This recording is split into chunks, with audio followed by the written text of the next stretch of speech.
Welcome to Community Conversations. I'm Frederick County Executive Jan Gardner. And as my guest today, I'm pleased to have Stuart Harvey, who is the Elections Director. And it's that time of year, so it's important for us to try to share with our viewing audience just what's happening as they prepare to come out and vote. So welcome, Stuart. Oh, thank you, Jan. So are you busy? You could say that, yes. There's been an awful lot of interest in this gubernatorial election, perhaps more than any I've been in since I started in elections in 1990. I'm very happy to see that because we had a low turnout in the primary. I'd much rather see a high turnout. We prefer to be busy. Well, very good. So what's on the ballot for this election? This is a long ballot because we elect all of our state and local offices, beginning with the governor, comptroller, attorney general. We have a U.S. Senate seat. We have the congressional races, and then you get down into the local races: county executive, county council, Board of Ed, our courthouse offices, register of will, clerk of the court, state's attorney. We have some state judges that we will be voting on. We have circuit court judges as well, and we have a number of ballot questions, which are only on the general election ballot. Well, can you tell us a little bit about, the ballot questions? There's quite a few of them, and I have heard that there's going to be a two-paper submission process this time, which I don't know that I've ever seen that before. We have not had that before. We actually are going to have what we call a two-page ballot. And on the first page, on the front and back, will be all of the candidates that we've mentioned.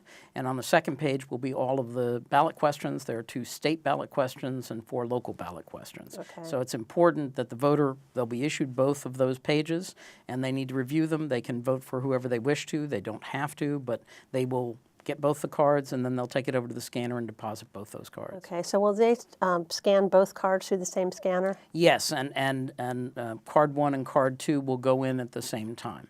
Oh, they go in at the same time? Well, let me put it this way. They'll put them in one card at a time, but they'll deposit them at the same time. Okay. All right. Well, that'll be a little bit different for people. There'll probably need to be some explanation about that. Well, if they looked at their specimen ballot, they could clearly see that there's, at the top it says page 1, and on the top it says page 2. Okay. But our ballot issuance judges will also explain this to the voters when they give them the ballot, either at early voting or on Election Day. Okay. So why don't we start off talking about early voting, and where can people go? What are the dates, the times? Well, we've got 4 locations for early voting in Frederick County, and early voting begins Thursday, October 25th, and it runs every single day, including Saturday and Sunday, through Thursday, November 1st. Early voting locations have different hours than polling place locations. They're open from 10 a.m. to 8 p.m. each of those 8 days, and the 4 locations are the Frederick Senior Center over on Tawney Avenue, the Thurmont Regional Library, the Urbana Regional Library, and then we have a 4th location, which we didn't have in the primary, which is the Middletown Volunteer Fire Department Activity Center. Okay. All right. So I know that probably the busiest early voting location is the one in the city of Frederick at the Tawney Senior Center. Sometimes parking there can be a little bit overwhelming. And so what's in the plans to handle the overflow of parking? Well, the nice thing is the next door neighbor to the senior center is the American Legion. And for overflow parking purposes, they let us use their very back upper parking lot. And there will be signs out that will direct voters in that area. And that upper parking lot is adjacent to the senior center, and you can walk easily from the parking lot right over to the senior center. Okay, so that's available for use. Yes, and as I said, there will be signs that will be directing people to overflow parking. All right, that's very good. So we certainly want to encourage people to come out, and it has to be convenient. That's the whole idea of early voting. Now, it always seems to me, just as an observer of this, and of course I am an interested observer, that the first day of early voting and the last day of early voting are always the peak days. Yeah, would you say that's true? I would say that's absolutely true. The best time to early vote, interestingly, is on the weekend. If you come on Saturday or Sunday, first off, there are no activities going on in the senior center, so we'll have access to the entire parking lot. But traditionally, all around the state, Saturday and Sunday, you see a drop-off. Those are the best days to vote early. Yeah, no, I always, when people used to talk about, our American tradition of voting on a Tuesday, people have said, why don't we vote on a weekend? Well, it's very interesting to me that voting during the week is actually turns out more voters than the weekends. That goes against all of the intuitive things I would have thought. Well, I think a lot of people plan activities well in advance for Saturdays and Sundays, and I think cause people do things on the weekend that sometimes voting isn't necessarily on their radar. So can you talk a little bit about the voting equipment itself? Yes, we're using the same equipment that we used 2 years ago. We have a paper ballot, and the voter will be issued this 2-page paper ballot. It's kind of like an SAT test. You fill in a bubble next to the people that you wish to vote for, and or yes or no on the various questions on the ballot. And then once you've voted, you take your ballot in a privacy folder over to a scanner, and the judges there will direct you as to how to deposit your 2-page ballot into the scanner. Now, for those who might be disabled or someone who is blind and wants to vote unassisted, we have what's known as a ballot marking device, and that device can be used to enlarge the ballot for those who have a visual impairment, or if you are blind, it has an audio ballot on it. So the ballot marking device is available at early voting or on Election Day for anybody who wishes to use it. So on Election Day, we'll make sure that the access to those specialized pieces of voting equipment are available at every polling location? Yeah, and again, at every early voting location as well. Very good. So what other options are there for voting? Obviously, we have early voting, we have the general election day, we have absentee ballots, which, can you talk a little bit about that? Well, we've had quite a bit of interest in absentee ballots. It's running very high. A person can apply for an absentee ballot if they want it mailed to them. The deadline is Friday, October 30th. If they want it delivered via email, the deadline is November 2nd. Okay. And if they get it by email, they actually print the ballot off and they mail it back to us. They don't vote online. They don't deposit their ballot online. So nobody votes online? Nobody votes online. And then those absentee ballots will be counted the Thursday after the election, at least the first wave? Yes, the first count is 10 a.m. the Thursday after the election, and that group is only the first wave because we wait for overseas ballots or any late ballots, and those final ballots are actually tabulated on November 16th. Okay.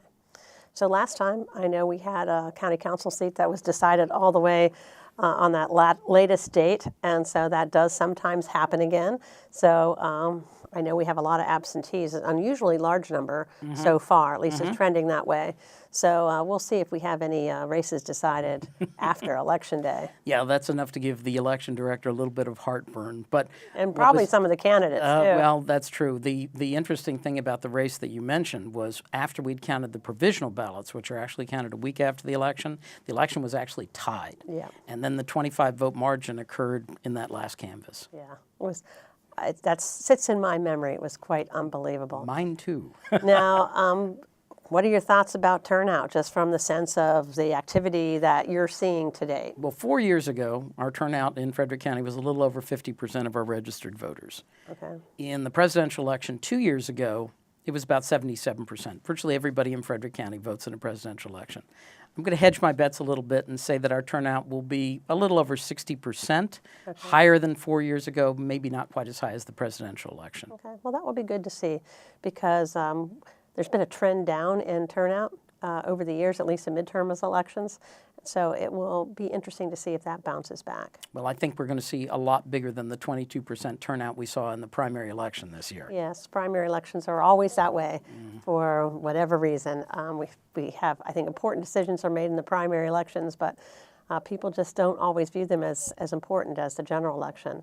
So when people are trying to pay attention and get results on the evening of November 6th, how will those election results be made available? Well, the best place is probably to go to the county's website, which is frederickcountymd.gov/elections, and we'll have a direct connection there. And I know the county will be posting the results there as we get them.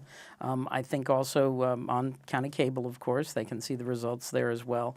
If you want to see the statewide results, you want to go to elections.maryland.gov, because obviously a lot of our races are either state or combined districts, so such as the congressional race. So that's the best place to go. They cross county lines. So we will have a link on our website to the state's website, but if they want to go directly, it's elections.maryland.gov. Okay, very good. We'll try to put those on the home page too, I think, so of the county webpage, so people can readily find it without having to search, because just for that evening, there are a lot of people who are trying to track what the results as they come in. So Absolutely. it's exciting, and I know after we kind of know what happens here in Frederick County, I'm always looking to see what happened in other counties around the state. So if people have questions or need more information about elections, how can they find that? Probably the best thing to do if you want to talk to us directly, you can call our main number, which is 301-600-VOTE or 301-600-8683. You can go to our website, which I just mentioned, which is frederickcountymd.gov/elections. There's a lot of information out there. You can also email us at electionboard@frederickcountymd.gov. So there's a number of ways to reach us. Okay. Now, is there any important detail that I missed about the elections? I think the only thing we didn't talk about, we talked about the hours for early voting. Just to remember, the hours for Election Day are different. And on November 6th, the hours are from 7 a.m. to 8 p.m. at every polling place in Frederick County and in the state of Maryland. Okay. Now, are there any polling location changes this time for Election Day, General Election Day? There is actually one. It's in Precinct 7-1 down in the Urbana area. We voted at the Urbana Volunteer Fire Department in the primary. But now we have a brand new school down in that area, and we've moved the voters to Sugarloaf Elementary School on Stone Barn Drive. They all got notice in the mail, and they all got a specimen ballot with that address on it. But that is the only change from the primary election. Okay, that's good to know. And that's nearby. So if people go to the wrong place, they just have to go around the corner. And it's a wonderful location. I had a chance to go over there to this brand new school. It's going to be a wonderful location for voting. It will be a very good location, having been in that school.